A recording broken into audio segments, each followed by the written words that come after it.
안녕하세요. 책을 쓰는 작가 남hin숙입니다. 오늘은 제가 쇼핑에 관한 이야기를 해드리려고 해요. 보통 쇼핑이라고 이야기를 하면은 소비, 사치, 그리고 내 삶을 좀먹는 그 무언가, 이 정도로 많이들 생각을 하십니다. 자, 그런데요, 이 쇼핑이라는 거, 이게 과연 우리 삶과 다른 것일까요? 그리고 무조건 참아야 되는 것, 그런 욕망의 그런 변형된 행위일까요? 오늘은 이 쇼핑을 삶의 내 편으로 만들면서 훨씬 더 질 높은 삶을 살고 우리 삶에 쇼핑이 어떻게 들어와 있는지, 그리고 쇼핑을 통해서 내 삶을 어떻게 변화시킬 수 있는지 조금 다른 각도에서 이야기를 해보려고 합니다.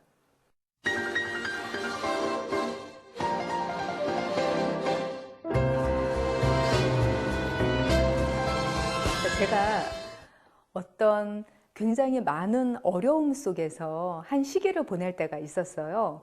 그런데 그때 사람이 정말 저한테 별로 위로가 되지가 않더라고요. 근데 그런 시기였을 때 제가 물건을 하나 산 적이 있습니다. 아주 복잡한 명동거리에서 그 당시에는 그렇게 그 판매원들이 와서 막 그 호객행위를 하거나 이러지 않는 거의 유일한 그런 샵이었어요. 그런 곳에 들렀다가 제가 우연히 모자 하나를 발견을 하게 됩니다. 그런데 그 모자는요, 그 당시에 굉장히 유행하던 스타일이었어요. 뉴스보이 캡이라고 하는 그런 패션 용어로 그 신문파리 소년들이 많이 쓰던 그런 모자 스타일이라는 건데요. 아마 기억하실지도 모르겠어요. 그 빵모자에 챙이 달려있는 그런 모자였는데 그 당시에는 그걸 쓰면 굉장히 멋쟁이라는 이야기를 많이 들었다는 얘기죠. 근데 그 당시에 저로서는 그런 멋쟁이 아이템, 그런 걸 쓸 생각을 못 했던 거예요. 그런데 그날은 왠지 모르게 그 우울감의 표시였는지 아니면은 뭔가 조금이라도 제 자신의 모습에서 일탈하고 싶었던 심정이었는지는 모르겠는데요. 그 모자를 제가 한번 써봤습니다. 그리고 거울을 봤는데 거기에 전혀 다른 저의 모습이 있었던 거예요. 이 느낌은 뭐지? 그러면서 당시에 너무나 외롭고 그리고 다른 사람의 교감에서부터 만족을 느끼지 못했던 그런 제 마음에 뭔가 따뜻한 기운이 몰려오는 걸 느꼈습니다. 나중에 생각을 해보니까요, 그것이 바로 그 모자를 디자인하고 만들고 그 심상을 생각했던 어떤 사람과 연결돼 있던 그런 느낌을 느꼈던 거예요. 자, 알고 보니까 쇼핑의 이면에 바로 이런 면이 있었던 거라는 거죠. 자, 우리는 많은 상품이 있을 때요, 그 상품을 단순하게 물리적으로, 경제적으로만 이해를 합니다. 그런데 그 물건을 만드는 사람이 있어요. 그리고 그 사람은 단순하게 돈만 벌기 위해서 어떤 물건을 만들지는 않습니다. 거기에 자신이 가지고 있는 사람에 대한 이해와 전달하고 싶은 메시지 같은 거, 그런 거를 담는다는 거죠. 제가 책을 쓰는 작가라고 저 자신을 초반에 소개를 해드렸는데요. 그동안 제 책을 읽으신 수많은 독자분들이 저에게 이런 이야기를 해주셨어요. 작가님이 제 인생을 바꾸셨어요. 작가님이 제 인생에서 많은 그런 좋은 것들을 주셔가지고 제가 다른 삶을 살고 있습니다. 이렇게 말씀을 하시면서 굉장한 호감과 그리고 위로받았다는 그런 피드백을 주고 계신 거예요. 그런데 한번 바꿔서 생각을 해볼게요. 그분들이 저를 실제로 만나고 한 사람의 전 인격적인 인간으로서 저와 가까운 사람이 된다고 가정을 해볼게요. 그렇게 된다고 해도 그분들이 마냥 저를 좋아하실까요? 그렇지 않을 수도 있거든요. 저에게는 인간적인 그런 약점도 굉장히 많이 있고요. 그리고 단점도 많고 다른 사람에게 상처를 주는 면들도 분명히 있을 거예요. 그런데 그분들은 제 여러 인격적인 면 중에서 그분들이 필요로 하고 본인한테 위로가 되는 면만 취해서 그걸 알맞게 사용을 하신 거란 말이에요. 자, 이런 것처럼 문화상품뿐만이 아니라 모든 쇼핑하는 물건들에는 그런 사람의 한 부분이 들어 있습니다. 그래서 우리가 쇼핑을 할 때 위로를 받는 거라고 할 수가 있을 거예요. 이런 면에서 쇼핑 행위를 생각을 해보신다면 조금 다른 면에서 바라보실 수가 있겠죠. 자, 쇼핑이라는 거는요, 어떻게 말할 수가 있냐면요, 우리가 돈으로 무언가를 바꾸는 행위잖아요. 그런데 그 돈이 어디서 나는 겁니까? 우리가 우리의 인생을 조금씩 조금씩 잘라요. 우리의 인생의 시간을. 그리고 그 자른 시간을 바꾼 거. 그게 바로 돈입니다. 이렇게 소중한 돈, 이것과 물건을 바꾸는 행위가 어떻게 내 정체성을 반영하지 않을 수 있겠어요? 자, 이렇게 되면요, 쇼핑이라는 행위에 대해서 한 번 더 생각을 해보고 내 인생을 돌아볼 때 우리 인생을 바꾸는 것도 가능해지지 않겠어요? 자, 조금 더 나은 쇼핑 생활을 할 수 있는 그런 방법으로서 제가 제안을 해드리는 개념이 하나 있어요. 그게 바로 스트리밍 쇼핑이라는 개념입니다. 자, 스트리밍이라는 말은 그동안 많이 들어보셨을 거예요. 어디서 들어보셨나요? 예, 음악이나 아니면은 뭐 OTT 서비스처럼 드라마, 영화 이런 것들을 실시간으로 감상을 할 수 있는 거, 이런 것들을 스트리밍 서비스라고 하죠. 자, 스트리밍은 뭔가 흐른다 그런 의미가 있는데요. 이렇게 무언가를 문화상품 같은 것을 내가 사서 직접 소유하고 있는 것이 아니라 그 시간에만 실시간으로 감상을 하면서 즐기는 것, 이게 바로 스트리밍 서비스예요. 이렇게 우리는 물건도 스트리밍이라는 형식으로 소비를 할 수 있다는 거고요. 앞으로는 세상이 전부 이렇게 변할 거라는 의미입니다.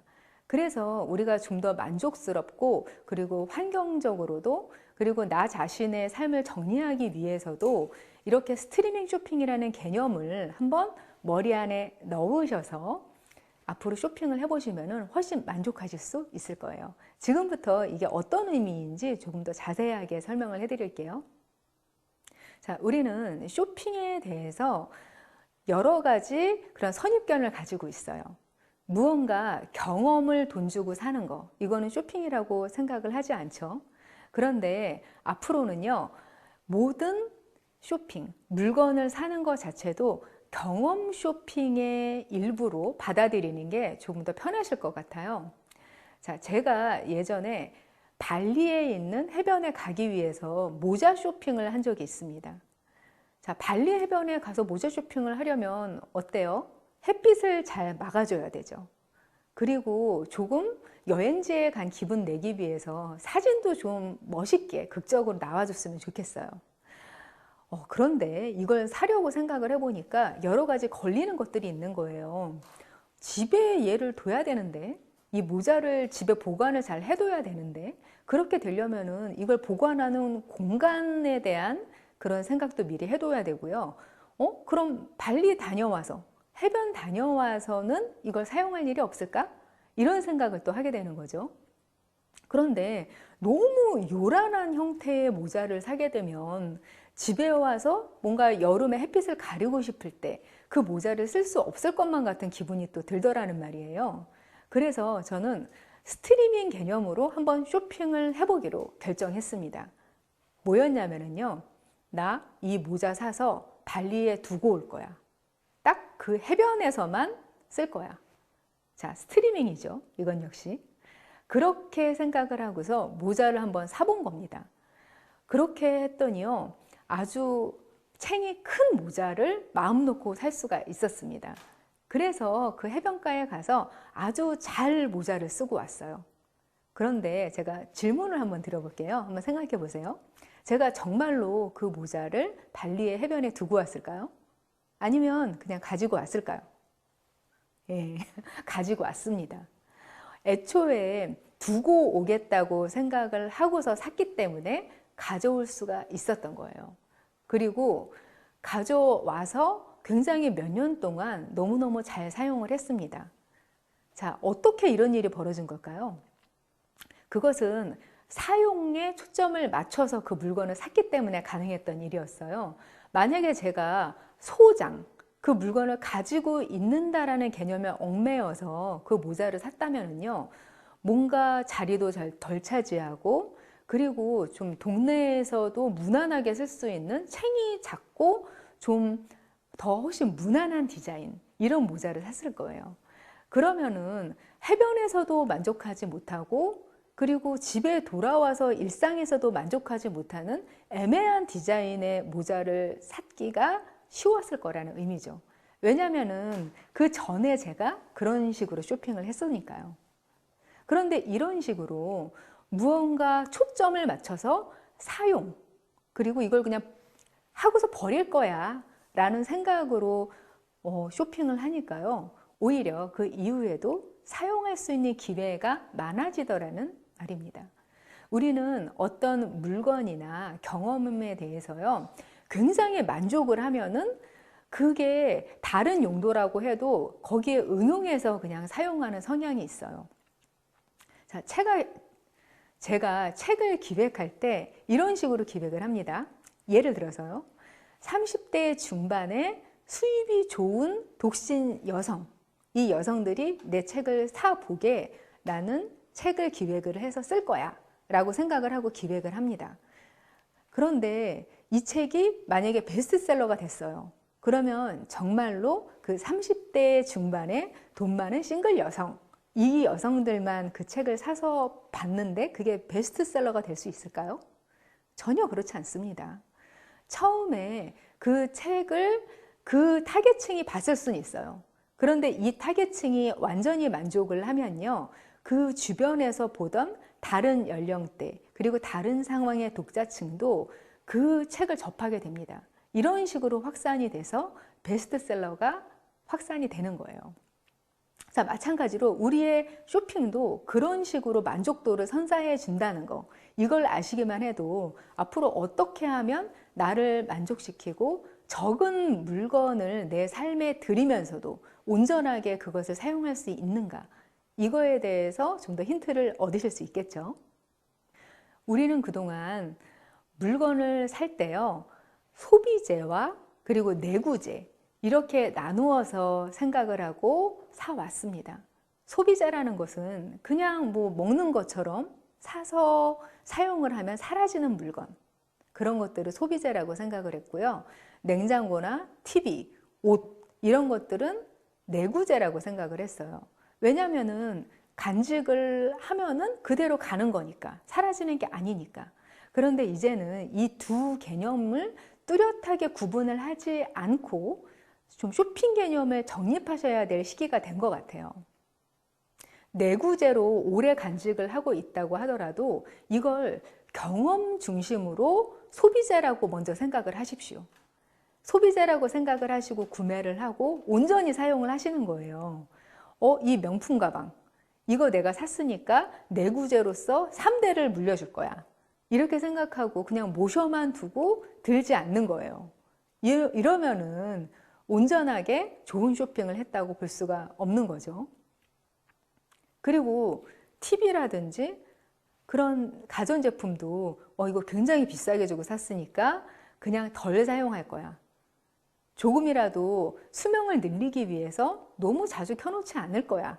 이런 식으로만 생각을 하셔서 아주 드물게만 본다면 또 그 물건을 온전히 사용하는 게 아닐 수 있겠죠. 자, 이 스트리밍 쇼핑은 어떻게 보면 미니멀리즘과 맥이 닿아 있다고 할 수도 있어요. 왜냐하면 경험을 중심으로 해서 물건을 구매를 한 다음에 그 물건의 수명에 닿을 때까지 온전히 더 사용하자, 이런 개념이기 때문인데요. 미니멀리즘도 적게 사서 되도록이면 수장을 하지 말자, 이런 의미이기 때문에 겹치는 부분이 있는 거죠. 자, 미니멀리즘 같은 경우는요, 사실 일본에서 한 10여 년 전 이전에, 훨씬 이전에 굉장히 유행을 했었습니다. 그런데 일본 안에서만 유행을 할 뿐이지 뭐 서구권이라든지 아니면은 우리나라로 넘어오지 않았어요. 그 이유가 있었습니다. 일본에서 미니멀리즘이 태동한 이유는요, 지진 때문이에요. 지진 때문에 물건들이 너무 집안에 많으면은 그 물건 때문에 사람이 다칠 수 있거든요. 그래서 최소한의 물건을 소유를 하면서 그 물건을 온전히 다 사용을 하고 좀 빈 공간에서 만족하면서 사는 라이프 스타일, 이걸 제안을 했던 거죠. 그런데 이게 다른 나라에도 꼭 맞는 스타일이 아니었어요. 뭐 예를 들면 우리나라 같은 경우는 굉장히 연교차가 큰 나라잖아요. 일본에 비해서. 그래서 옷도 그렇고, 그리고 계절별로 필요한 가전제품도 그렇고 굉장히 많이 필요합니다. 기본적으로 필요한 것들이 너무나 많아요.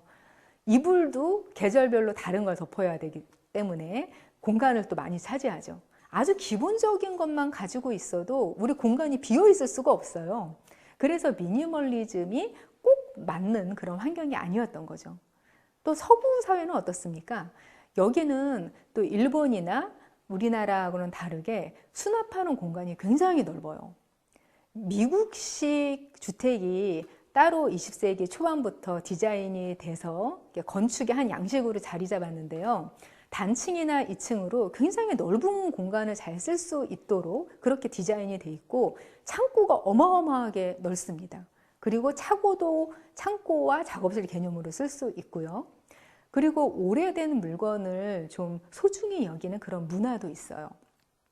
그렇기 때문에 그냥 단순하게 적은 물건만 가지고 필요 없는 물건은 정리를 하면서 사는 그런 라이프 스타일이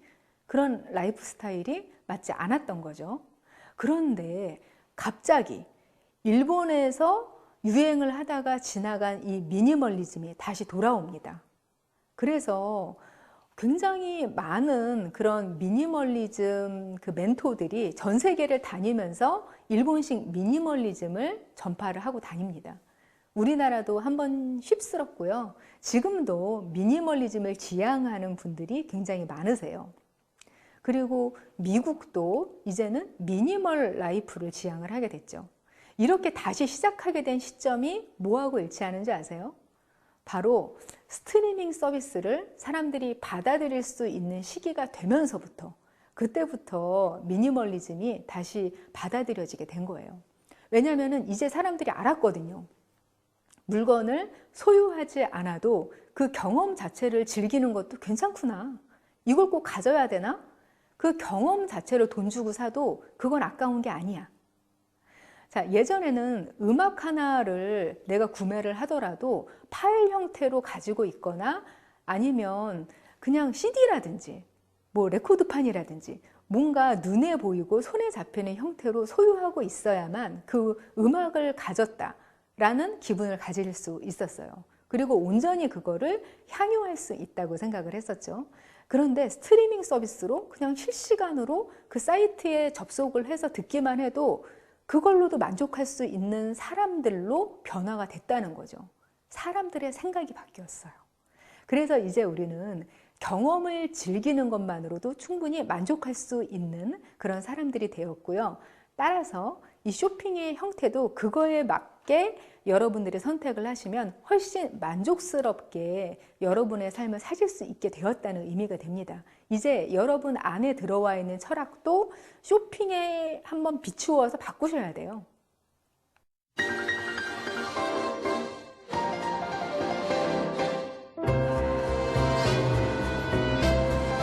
자, 그렇다면 지금까지처럼 물건을 많이 사고 쇼핑을 즐기면서 그냥 내 기분풀이로 이용을 했던 그런 삶을 어떻게 하면 조절을 할 수 있을까?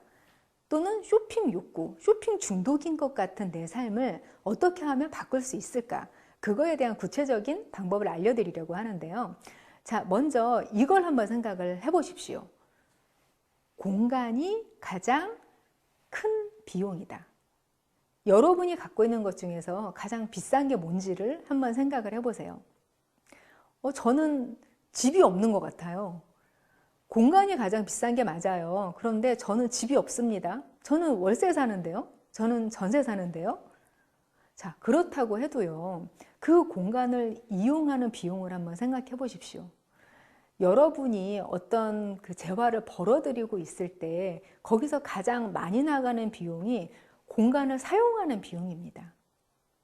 그래서 여러분이 가지고 있는 집값이 비싸지 않다고 해도 여러분은 지금 가장 비싼 그런 비용을 치르면서 여러분이 살고 있는 그런 공간을 누리고 계신 거예요.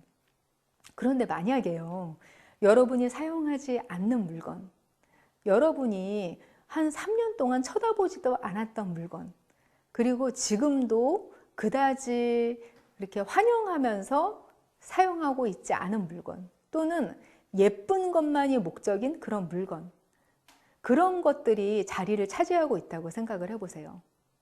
자, 집값이 비싼 서울을 한번 가정을 해보겠습니다.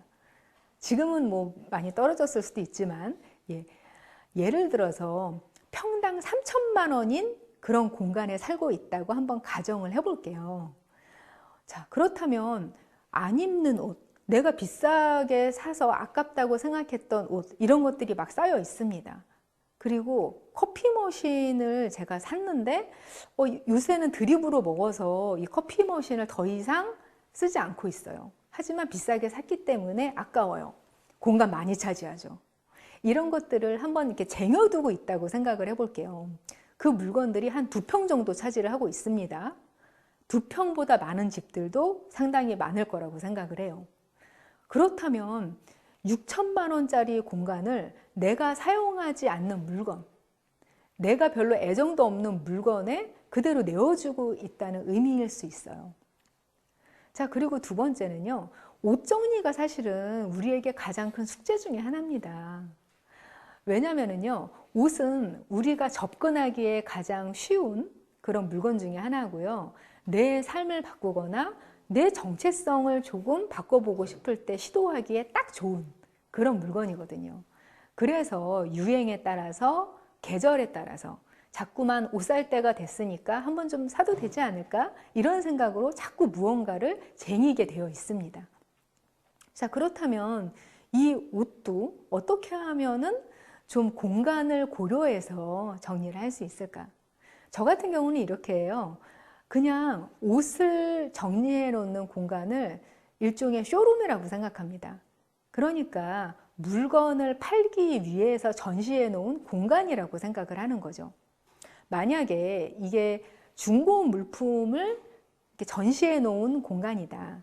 그런 걸로 한번 상상을 해봅니다. 내가 만약에 고객이라면, 돈을 주고 물건을 사야 하는 사람이라면 내 옷장에 걸려있는 이 물건을 살까? 이런 식으로 한번 생각을 해보는 거죠. 그렇게 해서 이거는 그냥 줘도 내가 안 가져갈 것 같은데 라는 물건은 과감하게 정리를 합니다. 과감하게 정리를 해요. 이게 분명히 없으면은 아쉬울 것 같은 생각이 들어도 이렇게 정리를 해서 후회한 적이 단 한 번도 없습니다. 그렇게 되면은요, 굉장히 쾌적한 옷장을 가지게 되는데요. 일단 계절별로 필요한 물건들이 한눈에 보입니다. 반팔은 이쪽에 이렇게 모여 있지, 블라우스는 이쪽, 셔츠는 이쪽, 자켓은 이쪽. 그러니까 이런 식으로 정리가 한눈에 되어 있기 때문에 골라서 코디를 하기도 굉장히 편하고요. 그리고 안 입는 옷을 골라내는 것도 굉장히 쉬워집니다. 그리고 옷과 옷이 너무 붙어서 걸려 있으면은요, 옷의 수명도 줄어들고 또 냄새도 나요. 그런 것들을 따로 관리를 하지 않아도 공기가 슝슝 통하는 그런 쾌적한 옷장, 생각만 해도 기분 좋아지지 않나요? 자, 그리고요, 제가 두 번째로 쓰는 쇼핑 조절 방법이 또 하나가 있습니다. 그게 뭐냐면요, 쇼핑 여력을 묶어두고 보는 눈은 높게 만드는 그런 방법이에요. 자, 쇼핑 여력이라는 거는요, 내가 저축도 하고 그리고 아주 필요한 고정 비용 같은 거를 다 나간 다음에 내 통장에서 내 마음대로 쓸 수 있는 돈, 그것을 쇼핑 여력이라고 제가 이야기를 하려고 해요. 그 쇼핑 여력은요, 늘어나면 그냥 한없이 늘어나요. 정말 저는 프리랜서로 평생 일을 했기 때문에 이게 어디까지 늘어날 수 있는지를 너무나 잘 알고 있습니다. 그런데 이렇게 쇼핑 여력이 늘어나는데도 보는 눈, 안목은 점점 높여 놓는 거예요. 이렇게 되면은 소비를 조절할 수가 있게 됩니다. 자, 어떤 식으로 이게 이루어지는지를 한번 볼까요? 저 같은 경우 막 수입이 엄청나게 늘어나던 그런 시기가 있었어요.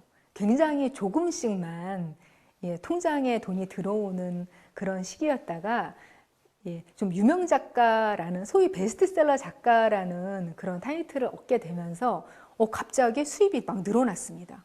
그런데 이런 시기가 되면은 우리는 유혹에 빠지게 되어 있어요. 내 소비 여력이 늘어났으니까 무조건 이거는 그냥 뭐 많이 비싼 거 좀 사야 되지 않나? 이런 생각을 하게 되는 거죠. 그런데 저는 이 쇼핑 여력을 늘리는 게 굉장히 두렵다는 생각이 들었어요. 왜냐하면 소비 자체가 한없이 늘어나는 것은 아는데 다시 줄어드는 걸 어렵다는 걸 이미 알고 있었거든요. 그런데 저의 그런 수입이 언제까지 계속 고정적으로 그렇게 많을지는 알 수가 없었어요. 그래서 전략을 하나 세워놨는데 소비 여력을 통장을 통해서 묶어놨습니다. 일단 대출을 받아서 좀 고정 자산을 그때는 마련해놨고요. 너무 무리되지 않게 그런 식으로 해놔서 대출을 이렇게 갚는 식으로 목돈이 생기면 그런 식으로 재정을 좀 설계를 해놨어요. 그렇게 해놓고 또한 또 대출이 있음에도 불구하고 적금을 들어놨어요. 이런 식으로 해서 고정적으로 나가는 그런 돈을 정해놓은 거예요. 그래서 제가 쓸 수 있는 돈을 묶어놨죠. 그런데 반면에 또 이런 면이 있었어요. 내가 이 정도는 그래도 열심히 일을 해서 번 사람이 되었으니까 조금 더 쓸 수 있는 그런 사람이지 않을까라는 기분만 느껴보고 싶은 거예요. 그래서 저는 제가 그 당시에 굉장히 관심이 있었던 인테리어, 이런 쪽으로 조금 많은 것을 보고 다녔습니다. 그래서 전시장이나 아니면은 유명한 그런 인테리어나 또는 생활 예술품을 만드는 그런 작가들 전시회도 가고 또 여러 가지 행사에도 가보고 또 최신 인테리어 트렌드를 반영하는 모델하우스 같은 것도 구경 한번 가보고 이런 식으로 뭔가 좋은 것들을 많이 보고 그걸 취미로 삼았어요. 그랬더니요, 이 인테리어에 있어서 보는 눈이 너무 높아진 거예요. 그래서 어설프게 돈을 쓰지 못하는 사람이 되었습니다. 자, 의자를 한번 예를 들어볼게요. 제가 의자를 하나 사고 싶다는 생각을 하면요. 자, 그러면 의자 하나 사는데 돈이 얼마나 들까요? 라고 생각을 해봤을 때 저는 이렇게 대답을 할 수가 있어요. 5,000원에서 5천만 원까지요. 이렇게 대답을 할 수가 있어요. 굉장히 가격대가 다양한 곳이 바로 인테리어입니다. 그래서 싸게 살려면 얼마든지 그냥 뭐 오픈 마켓에서 살 수 있지만 또 오리지널로 그 예술가들이 만든 그런 작품 이런 걸 살려면 수천만 원, 그 이상까지도 될 수 있는 게 바로 인테리어 소품들이거든요. 그래서 저는 그 5천만 원짜리 의자에 취향은 가 있어요. 그렇지만 절대로 5천만 원짜리 의자를 살 만큼의 소비 여력은 안 되죠. 이렇게 되면 어떤 일이 벌어지냐면요. 나는 돈이 없어서 의자를 못 사는 게 아닌 사람이 되는 거예요. 그냥 내 수준에 맞는 의자를 아직은 찾지 못했을 뿐이야 라는 것 때문에 쉽게 아무 의자나 사지를 못합니다. 대신에 살면서 운이 좋으면 이런 물건을 발견할 수가 있어요. 그 5천만 원짜리 의자의 감성을 반영했는데 50만 원짜리 의자가 있네? 이러면은 재빨리 그 물건을 알아보고 사서 평생 만족하면서 그걸 살 수가 있어요. 이런 식으로 조절이 되는 겁니다. 자, 제가 또 하나 퀴즈를 내드릴게요. A라는 사람과 B라는 사람이 있습니다. A라는 사람은요, 쇼핑을 참 좋아해요. 그래서 윈도우 쇼핑도 많이 하고요. 여러분이 아이쇼핑 이렇게 많이 부르시는 거요. 그걸 많이 하는 사람이고요. 그리고 B라는 사람은 쇼핑을 너무너무 싫어합니다. 이 두 사람의 소비 여력이 같다고 한번 가정을 해볼게요. 자, 누가 더 돈을 많이 쓸 것 같으세요? 제가 1초 드릴게요. 한번 생각해 보세요. 쇼핑을 좋아하는 A, 쇼핑을 싫어하는 B, 누가 더 돈을 많이 쓸까? 소비 여력은 같은데. 자, 정답을 말씀드리면요. 똑같습니다. 사람은요, 소비 여력이 같으면은요, 그 소비 여력까지 맥스, 꽉 채워서 무조건 돈을 쓰게 되어 있습니다. A 같은 경우는 쇼핑을 좋아하니까 그 소비 여력이 만약에 100만 원이라고 하면 그 안에서 열심히 옷도 사고 뭐 먹을 것도 사고 하겠죠. 그런데 발견을 합니다. 막 윈도우 쇼핑을 하다가 자기가 좋아하는 걸 싸게 파는 순간을요. 그래서 예쁜 옷, 그리고 본인에게 잘 어울리는 옷을 한 3-4벌을 사는 거예요. 자기의 소비 여력 안에서. 자, 그런데 쇼핑을 싫어하는 B를 한번 가정해 볼게요. 아무리 쇼핑을 싫어해도 쇼핑이 필요한 순간은 우리 삶에 얼마든지 옵니다. B 같은 경우에는 중요한 그런 면접 자리가 생겼어요. 그래서 정장이 갑자기 필요해진 거예요. 평소에 옷에 별로 관심이 없어서 어떤 정장이 나한테 어울리는지, 그리고 어떤 옷을 무난하게 입을 수 있는지 이런 걸 전혀 모르고 그냥 무조건 백화점으로 달려갔습니다. 급하게. 자, 그렇다 보니까 뭘 사야 될지 모르겠어요. 호객 행위를 가장 잘하는 것 같은 능숙한 판매원이 있는 매장으로 어찌어찌 들어가게 됩니다.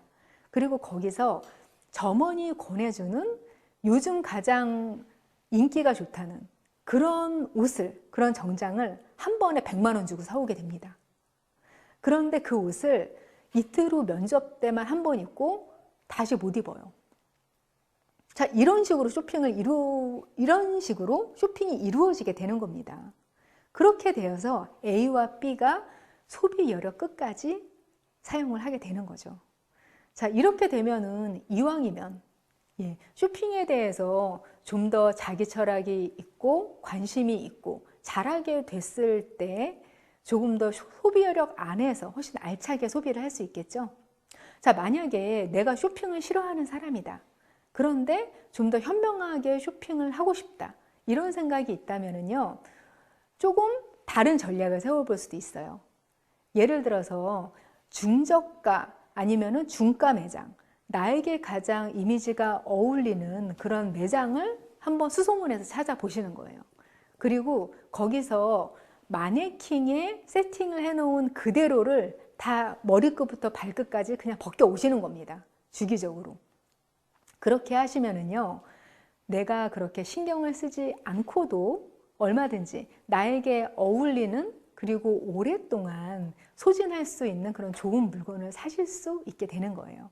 그러니까 조금 단축시킬 수 있는 나름의 방법을 한 번만 찾아두시면은 나중에 굳이 그때마다 신경을 쓰지 않아도 여러분만의 쇼핑 루틴을 만드실 수 있다는 거죠.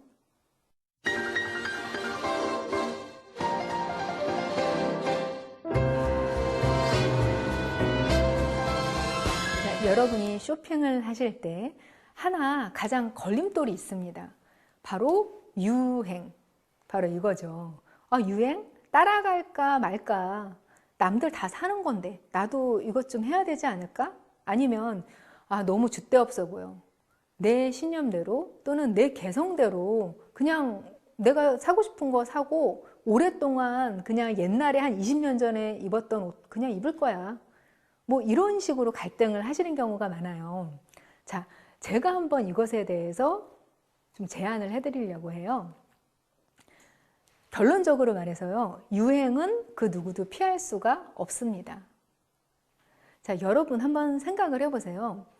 10여 년 전쯤만 해도 우리 모두는 청바지라는 기본 아이템을 입을 때 모두 같은 것을 입었어요. 스키니진이라는 거 혹시 기억하시나요? 예. 넣고 꿰맨 것 같은 그런 모양이에요. 하반신을 그냥 쫙 달라붙게 감싸면서 그냥 우리의 몸매가 다 드러나는 그런 스키니진이라는 것을 전 국민이 다 입었던 시기가 있었습니다. 그런데 그보다 훨씬 오래전에 한 20년 전쯤에 아주 유명한 모델이 파파라치 사진에서 그 스키니진이라는 것을 입었던 걸 화보로 본 적이 있었거든요. 그때 모두가 입을 모아서 그렇게 이야기를 했습니다. 저게 유행할 리는 없어. 저렇게 흉한 바지가 유행할 리는 없을 거야. 이렇게 다들 이야기를 했는데 몇 년 후에 그렇게 이야기했던 모든 사람들이 다 그 바지를 입고 있었습니다. 자, 여러 가지 유행을 패션계라든지 또는 그런 업계에서 제안을 해요.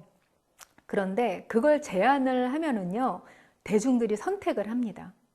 그리고 막상 선택을 해보니까 무언가 쓰기가 편해. 이렇게 받아들여지기 시작하면은 그게 메가 트렌드를 타게 되는데요. 일단 어떤 물건이 메가 트렌드를 타게 되면은요, 우리는 그것을 피할 수가 없습니다. 예, 그래서 기본 아이템을 갖추라는 말은요, 기본 아이템이 있기 때문에 그것을 10년, 20년 사지 말라, 그 의미가 아니라 가장 멋스러운 기본 아이템을 갖추라, 그런 의미가 될 수 있겠죠. 물론 이거 절대적인 것은 아니에요. 근데 우리가 기본 아이템의 성질이 이렇다는 거, 이거 정도만 알고 계셔도 훨씬 우리가 편하게 쇼핑을 하고 완전하게 소진을 하고, 그리고 스트리밍 형식으로 물건을 경험으로서 즐기고 이걸 온전히 할 수가 있겠죠. 저는 이렇게 쇼핑에 관한 안내를 해드렸는데요. 그렇다면 왜 우리가 쇼핑을 잘해야 되는 걸까? 또 다시 질문으로 돌아가게 됩니다. 여러분, 우리가 2마리 휴지 하나를 살 때의 마음과 그리고 내 전 재산을 들여서 집 한 채를 살 때의 마음, 이게 아주 다를 거라고 생각을 하시죠. 근데 사실은 그렇지가 않습니다. 우리의 뇌는요, 굉장히 소모적이고 피곤한 장기예요. 왜냐면은요, 칼로리를 20%나 소진합니다. 몸무게 2%밖에 차지를 안 하면서. 그렇기 때문에 뭐든지 자동사고를 해서 생각을 줄이려고 합니다. 그래서 작은 선택을 우리가 하잖아요. 그러면은 그걸 과정마다 일일이 생각을 해서 하지 않고 자동사고에 따라서 습관대로 하게 되어 있는 거죠. 그런데 이 자동사고가 한번 형성이 되면은요, 나중에 큰 선택을 할 때도 이 자동사고대로 선택을 하게 됩니다. 그래서 여러분이 사소하게 티셔츠 하나 살 때의 그 형태와 습관대로 나중에 전 재산을 주식에 투자하거나 아니면은 뭐 집을 사거나 아니면은 내 인생을 결정하는 진로를 선택하는 그 앞에서도 크게 보면은 비슷한 형태의 선택을 하게 되는 겁니다. 그래서 저는 이 쇼핑 행위를 선택을 하는 연습을 하는 거라고 생각을 합니다. 자, 이렇게 되면은요, 쇼핑이 곧 인생이라는 이 함수 관계가 꼭 허황된 이야기로만 들리지는 않겠죠? 여러분들도 한번 이 쇼핑이라는 우리 일상의 행위들을 선택을 하는 연습이라고 생각을 해보십시오. 그래서 좀 더 현명하고, 그리고 이 지구를 위해서도 더 이상 무작정적인 충동적인 소비가 아니라 내 삶의 질을 높여주는 소비를 하는 그런 기회를 만드는 사람이 되겠다. 이렇게 한번 생각의 전환을 느껴보시면 좋겠습니다. 자, 오늘 제가 준비한 얘기는 여기까지고요. 여러분들이 삶의 한 부분 한 부분마다 여러분의 개성과 그리고 여러분의 가치관을 담은 쇼핑을 하시고 또 그를 통해서 여러분들의 인생도 업그레이드하는 그런 기회가 되시면 좋겠습니다.